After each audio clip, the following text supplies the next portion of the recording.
What is up, Spidey fans? Welcome back to a very blunt and straight to the point Marvel Spider-Man 2 video. Without a doubt, the biggest controversy when it comes to the Marvel Spider-Man 2018, Miles Morales, and Marvel Spider-Man 2 games has been the decision that was made by Insomniac and PlayStation to completely change the face model for Peter Parker. And this change was officially made as these games were making the transition to the PlayStation 5. And it's no question that it became quite evident that people really resonated with the John Bumniak face model, as Spider-Man PS4 really told one of the more compelling stories for the character of Spider-Man. And I can completely understand why some fans have really been struggling to, let go that John Bumniak is no longer the face model for Peter Parker and Ben Jordan has come to replace him. And I'm not gonna lie to all you guys, I was in that same crowd that was a little upset that they replaced John Bumniak's face model. I really loved that look for Peter Parker, and just to have that, so quickly ripped out from under us after we've grown to love it so much, it was definitely a hard pill to swallow. But 3 years has passed now, and I've really grown to enjoy the Ben Jordan face model for Peter Parker. I was a little iffy on it when it appeared in Miles Morales and Marvel Spider-Man Remastered, but it slowly but surely began to grow on me. But now seeing how they've updated and changed a little bit of these tiny minute details in Marvel Spider-Man 2,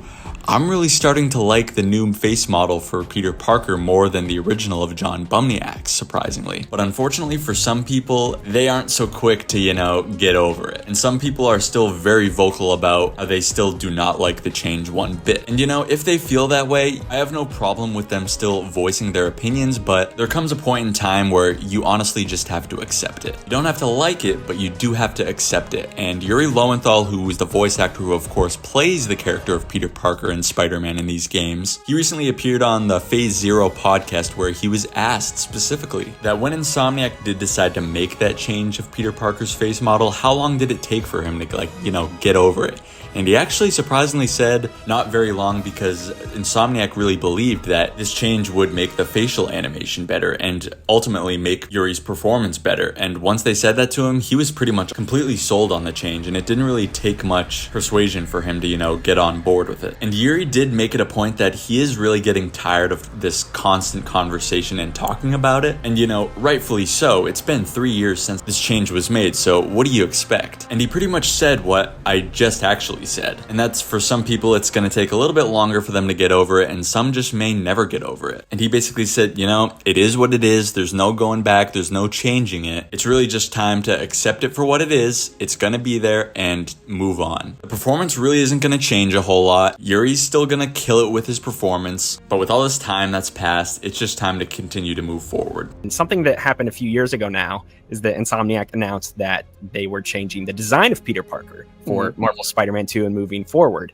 Yeah. And this has been something that I think fans have had a little bit of difficulty, wrapping their minds around, especially those who haven't gone back and played the PS5 remaster, where I know that they shifted that around. How long did it take for you to kind of get used to that change? And I assume you knew about it far in advance of them making the decision to change the look, but was that something that was a little bit odd for you as well, working behind the scenes? No, because the performance was the same for me. And I got over it as soon as they said, hey, we want to make this change so that the facial animation is better. And I'm like, I'm all in.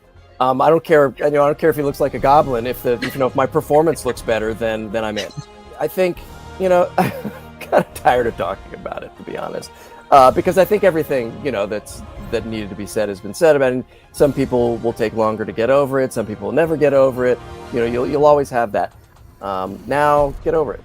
But guys, that's going to do it for this video on these recent comments from the one and only Yuri Lowenthal regarding Peter Parker's face model. What do you make of these comments from Yuri? Do you think he was fair about how he went about this and the words that he said, or do you think he was being a little bit too harsh? Definitely let me know down below in the comment section. Also, let me know what's your favorite look for Peter Parker in these games. Do you like the original John Bumniak design from Marvel Spider-Man PS4, or do you prefer the new Ben Jordan look in Marvel Spider-Man Remastered, Miles Morales, and the all-new updated Ben Jordan design in Marvel Spider-Man 2. You know what to do next. If you enjoyed this video, make sure to leave a like so it can get pushed out to more and more people throughout the community, and make sure to subscribe to the channel if you love all things related to Spider-Man, especially Marvel Spider-Man 2. Thank you all so much for watching. See ya, chumps. See ya, chump.